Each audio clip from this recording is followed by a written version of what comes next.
Okay, so the first thing you want to get into is fixing your foundation. First and foremost, I don't care if you're a tattoo artist that's been tattooing for 5 years, your page can still look messy and all over the place. People don't really know exactly what to do when they get to your page. It just kind of looks like it's there. You know what I mean? It doesn't look like an actual business.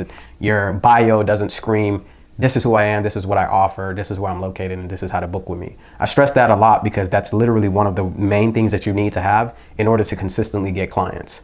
Because whenever somebody comes to a business, they have to know what the business does, what it offers, where it's located, and how they can get the service, right? So you have to run your business like a business, not just a page where you got a bunch of images so people can tap on because your tattoos look good. Okay, so the first thing we're gonna get into is the scroll and tap page, not a business, which is what I was breaking down earlier. If your page just looks like people are scrolling and tapping tattoos and hearting them and that's it, your foundation is already messed up. You got to run it like a business, right? And what does your resume say? What does your portfolio look like? What does it scream? Does it just scream, hey, I do tattoos? Or hey, I'm a realism tattoo artist. I'm located in Florida. I specialize on working on dark skin. And this is how you can book with me.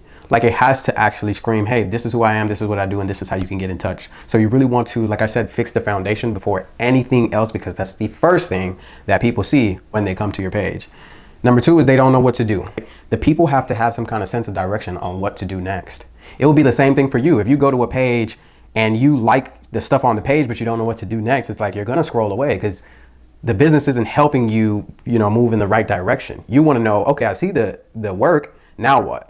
You know what I'm saying? Like, what do I do now? Am I just liking the work or am I actually booking your services? So they got to know what to do next. Number three is going to be looks unprofessional and inconsistent. Now, when I say unprofessional and inconsistent, you ever go to a page where there's tattoos on the page, but all of them are different? That would give you a red flag, would it not?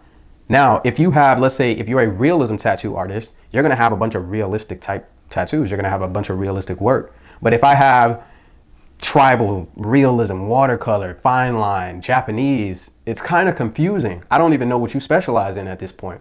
So you want to make sure that it looks professional and it's consistent. Your work has to be consistent. And that also goes into number four, no trust factor. If you want people to trust you, you have to give them something consistent, something that they can rely on. Like if they see that you've done your past 5 tattoos and you've executed them the same and perfectly and beautiful, it's easier for them to trust you. But if you have a realism tattoo next to a tribal tattoo that doesn't look as tribal, and then you have it next to a watercolor tattoo that still doesn't look like it's watercolor because you haven't put enough practice into those different styles, that's when it comes down to choosing one style, going in, perfecting that style, and just being a master of it. People are going to trust anyone that knows what they're doing 100%. Now, getting into number 5, not speaking to the right people.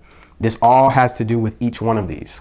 You have to pick one person to serve. And when I say one person, that means one style, because that one style is going to attract a group of people that like that style. So you don't have to worry about doing a whole bunch of different styles. You can just perfect one, and the people that come to your page and see that you kill realism, those are the people that are going to want to book realistic work. So now you get to do the stuff that you love all the time. You're confident, you know you can pull it off, and they trust you even more to make sure that you are the artist that they're going with. So 1 through 5, that's what we're going to dive a little bit deeper into, but I just want to start off with fixing your foundation, and these are the key things in doing that.